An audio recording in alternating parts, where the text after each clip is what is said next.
Hvad handler frame i virkeligheden om? Frame handler i virkeligheden i bund og grund bare om at stå ved sig selv, og så, okay, den har vi aldrig hørt før. Den har vi hørt mange gange før. Hvad betyder det? Det betyder i virkeligheden, at man afklarer sig selv, hvad det egentlig er, man gider finde sig i, og hvad man ikke gider finde sig i. Det handler om at afklare så mange ting, altså tage stilling til nogle ting egentlig, hvordan man har det i forhold til nogle situationer. Altså jeg er meget stor tilhænger af, at man ellers gerne vil flueknive situationer. Hvis jeg oplever ting ude i byen i en situation, så kan jeg tænke på den, hvordan har I egentlig med den, og hvordan vi reagerer på det næste gang. For det er faktisk også en måde at tage stilling til, hvordan jeres adfærd et eller andet sted er. Og det skal hele tiden sættes i forhold til, om det rent faktisk er jer. I game der findes der ekstremt mange forskellige frames, eller subjektive virkelighedsfigurer. Den her. Og det er derfor, at for eksempel nogen har meget stor held med direct game, fordi det er måske meget naturligt, at man er meget dominant. Men hvis ikke man ønsker at være dominant på den der meget direkte måde, så findes der også masser af andre subjektive virkeligheder, som er rigtig gode. I har alle sammen herinde frames hver især, og I alle er subjektive virkeligheder og frames i forskellige udstrækninger osv. Nogle af jer har sikkert super stærk frame, og super stærk frame er ikke ens betydende med, at man er den mest awesome person. Et eksempel på en person, der har et ekstremt stærkt frame. Kender de der personer, der bare, jeg er bare heller ikke god nok, og verden er rundt sted, og folk er hele tiden efter mig, og sådan ting, og siger, man kan ikke altid se det sådan, og så, fordi så var der den her situation, hvor sådan og sådan. Til sidst så sidder man lige pludselig, og så sidder man fandme i den her persons virkelighed, fordi at man bliver bare suget ind i det her negative, og man kan bare mærke det. Når man kan sidde bare, kæft mand, jeg skulle da vist lige blive vampiret her i dag, fordi at det suger så meget på ens energi. Så derfor et stærkt frame er sgu ikke altid så med, at man skal gå kamera på det.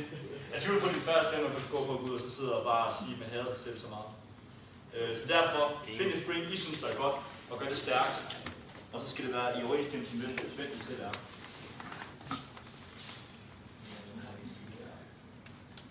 Og så kan jeg ikke understrege nok, hvor vigtigt det i virkeligheden er, og der er kalibreret i forhold til det her frame. Når I får oparbejdet et stærkt frame, så er det super vigtigt, at I ikke bare går ud og er ukalibreret. Bare fordi, nu har jeg fundet ud af, at jeg er sådan her, så der er pisse ligeglad med alt, og tænker, lad være med at se sådan på det. Altid tilpasse situationen. Altså, ligesom A-øvelser, de er også fine nok, men er lige kalibreret nogle, altså, I har også alle sammen hørt om nogle forskellige comfort-missioner, så. Altså, hvor man nok godt kunne tænke sådan lidt, skal du gifte sig, så man sådan rende rundt herude, med de her underlige ting. Ja. Så vær lidt kalibreret omkring, hvad I gør.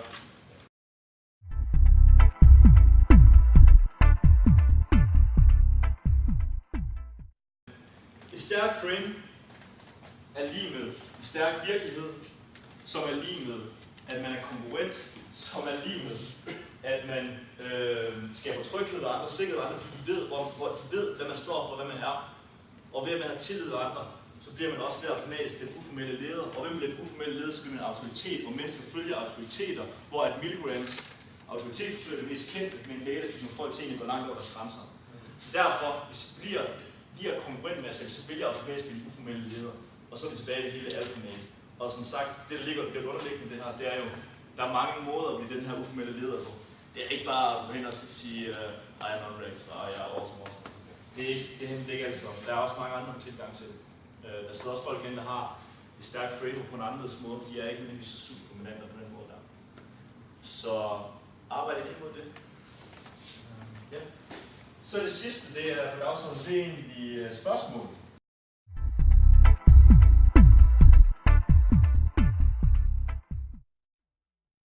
Når man har mødt personer tidligere, for eksempel når man har gået i klasse med i gymnasiet, så har man en eller anden form for personlighed over for dem.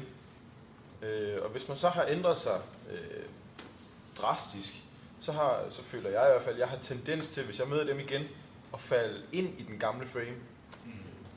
Hvordan får man... super godt eksempel der. Min gamle hypotese var, at tid er lidt... Men det er det ikke. Du falder meget hurtigt tilbage igen. Det handler om, at du ytrer de holdninger, du står for nu. Og så står du ved det. Du vakler ikke i dem. For det er det, man gjorde i førhen. Så prøver man... Du skulle også selv mega dårligt i skolen, og sådan tænke, ja, er det ikke lige så klammer taberæk som dig? Nej, okay. Altså sådan, nu accepterer du ikke selv bare, hvis du selv er sjov. Og så husk, du spiller også i en anden bane nu. det er noget, du ved ikke siden, da du gik ud og for eksempel folkeskolen, så tænkte du er voksen, hvis det vil sige, at du får værktøjer til at gøre de her ting. Men kan ikke bare tage det ned på det plan der, og så være barn igen, fordi så er frame lige præcis. Hold da kæft, mand, du skal lige komme videre, eller hvad? Altså, er man stadigvæk 5 år, eller er man stadigvæk 10 år, eller hvad? Altså, kom lige videre, ikke? Og så er de fleste, så er de begyndt at føle der pres, fordi du kan blive rundt på dem, og hvad tænker de andre om, og det der sociale pres og det sociale norm. Når man spiller det her framekamp, så spiller man det også altid ind på en fælles base. Man spiller altid framekamp inden for en fælles social norm. Der ligger nogle almindelige normer ude omkring, vi kan bryde. For eksempel så er det ikke okay at bare gå ind og slå en jer i hovedet, socialt set. Så det vil sige, at det kan jeg ikke bruge i mit non-verbale frame i en eller anden forstand, så bryder jeg nogle helt overordnede normer. Så det er, når man forstår de regler, så kan man bøje dem. Så kan I regne lidt. Ja. Det var... Altså, det, som jeg ville råde dig til, det var, hvis jeg bare skulle give sådan en konkret råd, det var simpelthen at stille dit gamle frame op, eller din gamle ramme op og sige, men her var jeg dengang i folkeskolen, eller andet, ikke? Den personlighed var jeg. Så giv 3 keywords, 3 ord eller 3 ting, som karakteriserede dig, som du ikke vil være mere. Så se her er en ny frame på siden af, og så tage 3 keywords, som siger, det her vil jeg bevæge mig over mod. Og så lave sådan en gradvis transition, hvor du siger hver dag. Så når jeg fanger mig selv i at være, whatever, ja, nu finder jeg bare på et eller andet, kedelig, nederen og tyk. Så tænker jeg, nu er det lige. Og hvad er det med nye 3 powerwords her? Det er totalt for awesome, og ikke så tyk, og mere awesome. Eller et eller andet, ikke? Men find sådan 3, og så siger okay, gradvist bare lægge mærke til, okay, det her, det er mit gamle frame. Det skal jeg væk fra. Bare det, du begynder at bemærke til det, og så har en ny ting, du sætter ind i stedet for. Og det kan du gøre hver dag, og så masserer du bare stille og roligt det nye frame ind.